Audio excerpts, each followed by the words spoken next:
Attorney, ano bang ano mo dito sa anong ito? Sa nangyari? Sabi ni Alan Peter Cayetano, actually pati yung kapatid niyang si Pia Cayetano, mayroon ding post. Illegal daw yung ginawa kanina ng bagong mayorya ngayon ng Senado. Itong grupo nila Gatchalian. Kasama na sa bagong mayorya ngayon itong si Chis Escudero. Kaya 12 na, no? Yung dating 11, yung sabi ni Alan Peter Cayetano, kinakantsawan niya, walang mang-uunse. Actually, hindi na 11 ngayon, Alan Peter, 12 na sila. Ngayon, nag-live na naman ang bagong vlogger na senador na si Alan Peter Cayetano. Sabi niya, illegal daw yung ginawa ng grupong ito, ng bagong mayorya, na kung saan iniluklok inelect nila si Senador Win Gatchalian bilang bagong Senate President pro tempore. So maraming nagtatanong, Senate President na ba? Bagong Senate President na ba si Win Gatchalian?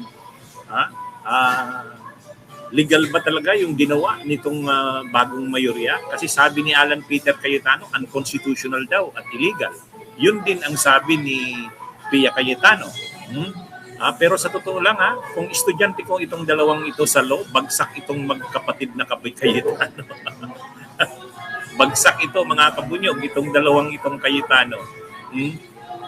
Siguro maglalabas na naman ng statement ang mga kabats ni Alan Peter Cayetano sa College of Law ng Ateneo. Si Alan Peter Cayetano kasi, Ateneo Law, 1997. Nung nakaraang araw, naglabas na ng statement yung mga kabats niya sa College of Law. Yung mga kabats niya 1997. Sabi nila, batchmate, i-review mo ang law mo. Hindi yata, mali-mali ang kuha mo. Nakakahiya sa atin, sa batch natin sa Ateneo. Ngayon, nakakahiya na naman si Cayetano. Ako, nagtuturo ako sa College of Law rin, sa Ateneo, pero Naga City. Kung sa Ateneo, nakakahiya na sa amin itong mga interpretations ni Cayetano ng batas at saka ng jurisprudence. Kasi ang interpretation niya depende kung nagsusuk sa kanyang interest. Hindi naman pwedeng ganun. Hindi naman pwedeng ang interpretation mo ng batas, ng constitution at ng jurisprudence ay based sa kung nagsusuk sa'yo, kung nagsisilbi sa'yo. Hindi pwede yun. Kaya ito mga kabunyog, ano bang issue? Ang issue kasi, 12 yung senators. Ngayon, quorum na ba yun? Quorum na ba yun? Kasi 24 ang senators natin sa Constitution. Mga kabunyog, hindi Constitution ang pinagbabasihan dito, kundi jurisprudence. Ibig sabihin, desisyon ng Korte Suprema. Sa atin kasi, ang principle natin, ang mga decisions ng Korte Suprema, they form part of the law of the land. So yun po ang principle dun. Ang batas, ang mga decisions ng Korte Suprema ay nagiging bahagi ng mga batas natin. Kumbaga, ang effect ng decisions ng Korte Suprema, yung mga decisions, mga doctrines, ang tawag sa technical na or legal na term doon, jurisprudence. Ang jurisprudence, ang decision ng Korte Suprema, lalo na't mga doctrines yan, lalo na't mga doktrina yan, sinusunod namin yan bilang batas. At tayo rin sa principle natin, sa ating konstitusyon at sa ating sistema ng batas, ang mga desisyon ng Korte Suprema, lalo na't mga doctrines yan, mga judicial doctrines, jurisprudence ang tawag, they form part of the law of the land. So, yan po ang prinsipyo natin. Ang bisa, ang tibay ng mga decisions ng Korte Suprema, lalo na't naglalatag ng mga doctrines, mga doktrina, yan po ay may bisa na bilang batas. Kaya ano ba yung desisyon ng Korte Suprema dito? Ang desisyon ng Korte Suprema dito ay your landmark case. Sa amin, pag sinabing landmark, ibig sabihin, napaka-importanting batas yan. Napaka-importanting desisyon yan. Pinag-aaralan talaga yan. Rini-require talaga yan. Ako, nagtuturo ako ng Constitutional Law 1 and 2. Sa Constitutional Law 1, yung topic na Legislative Department, Article 6 yata yan, the Legislative Department, isa sa topic doon ang quorum.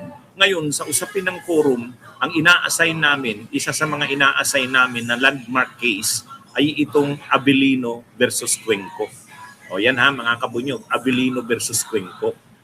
Nakatulog yata sa klase yung magkapatid na Cayetano nang nag-aral yung batas na yan, ay ng landmark case na yan. Sa landmark case ng Abilino versus Cuenco, 24 din ang senador noon. 1949 case yan ha, 1949. Ngayon mga kabunyog, 24 din dapat ang senador. Ang problema, yung isang senador noon nasa abroad. So 23 lang ang present. 23 lang. So mayroong dosing senador. Mayroong dosing senador na nandun sa ano na ba 'yon? Quorum na ba 'yon? Yes. Sabi sa landmark case ng Abilino versus Cuenco, ang available lang ay 23 kasi yung isa nasa abroad. So ang 12 ay majority na ng 23. Yun ang landmark case niyan. Yan yung sinight din ngayon. Yan yung sinight din ngayon sa pagdesisyon sa kasong ito. Kasi technically, 24 ang senador natin. Ay ang problema, ang isa nakakulong, si Jinggoy Estrada. So hindi na yan counted. Pwede mo pang sabihin na kahit si Bato, hindi na rin counted, 22. Pero kahit sa 23 natin i-based, wag natin, isama pa rin natin si Bato. Okay, 23. Si Jinggoy nakakulong. Ang majority ng 23 ay 12. So yan yung mga kabunyog. Ang majority ng 23 ay 12. So may quorum. Actually, hindi lang ito isang beses na nangyari. Hindi lang yung 1949 case ng Abilino versus Cuenco. Kahit nung 2015, may pangyayaring ganito. At ito na nga yung nakakatawa dyan. Nung 2015 na Senate, members ng Senate si Loren Legarda, si Pia Cayetano, si Alan Peter Cayetano. So member sila ng Senate noon, 24 na senador. Ang presiding noon, ang Senate President, si Drilon. Ngayon, ng panahon na yon, may 4 na senador na nakakulong. May 4 na senador na nakakulong. Baka si Trillanes yun. Oo, si Trillanes, baka si Jinggoy, si Revilla at si Enrile. So sila? 4. So 4. Tapos mayroong 6 na senador yata na nag-abroad noon. Nag-abroad. So bali 17 lang. 17 lang ang senador na available. Hindi mo na i-count yung iba na nasa abroad. Ang nasa abroad nun si Loren. Kasama sa abroad nun si Loren. 2015 yan ha, 2015. Sa session na yan noong 2015, diniklara ni Senate President Drilon na may quorum. Kasi sabi niya, based sa landmark case ng Supreme Court, yun na ang tinutukoy niya nga yung Abilino versus Cuenco, may quorum. Kasi ang available lang naman na senador ay 17. Kasi nga yung iba nasa abroad at yung 4 nakakulong. Kaya ang kasama noon na nasa abroad ng time na yon ay si Loren Legarda. Kaya hindi siya kinount sa quorum. Kaya yung 12 na present noon, 12 yung present, ay kinonsider na quorum. Kahit 24 ang senador. Kaya na yan maraming beses nang nangyari niya. Noong 1949, 23, kinonsider na 23 lang kasi yung isa nasa abroad. Kaya yung 12 na present, quorum na yon. Tapos noong 2015, si Senate President Drilon ang nagpipreside. May mga senador na nakakulong, 4, si Trillanes, si Jinggoy, si Revilla at saka si Enrile, at mayroon pang nasa abroad. Si Loren, isa dun sa nasa abroad. Ito na nga yung sinasabi.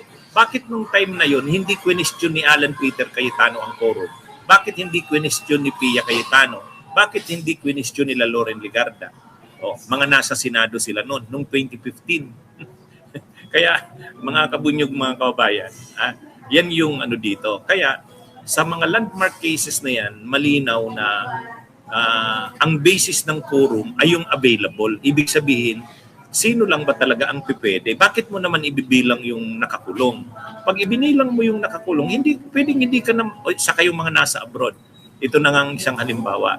Paano kung nasa abroad ang 6 na senador kasama ng presidente sa isang state visit? Halimbawa, nag-state visit sa Japan. 6 yung kasamang senador. Hindi kayo makakabuo ng quorum kasi 6 na kaagad yung senador na nasa abroad. Mahirap. Kaya ang ginagawa dyan, yung desisyon nga ng Abilino versus Cuenco, ang basis ng quorum, yun lang na pwedeng talagang mapa-attend, yung available lang talaga. So sa ngayon, ang available ay pwedeng sabihin 23 kasi hindi available si Jinggoy. Pwede rin sabihin 22 kasi nagtatago si Bato, pero kahit sa 23 lang tayo. So yung present kanina na 12, quorum na yon.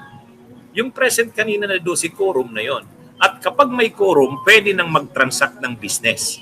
Hindi lang pwedeng mag-elect ng Senate President. Kasi ang Senate President talagang 13 ang kailangan. Kasi ang nakalagay sa Constitution, at least a majority of all the members.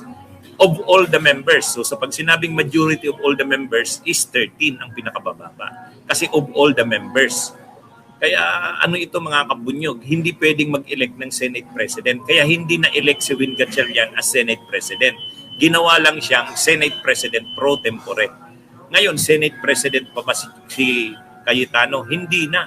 Kasi dineclare all seats vacant. Ibig sabihin, dineclare ng kasi majority by quorum naman kanina eh. So pwedeng mag-declare ng majority ng lahat ng seats vacant.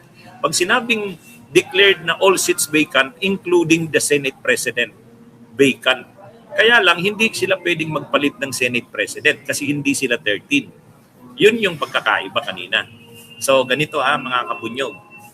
Dahil mayroon silang quorum, nag-transact sila ng business. At ang isa sa mga decisions kanina ay i-declare na all seats vacant.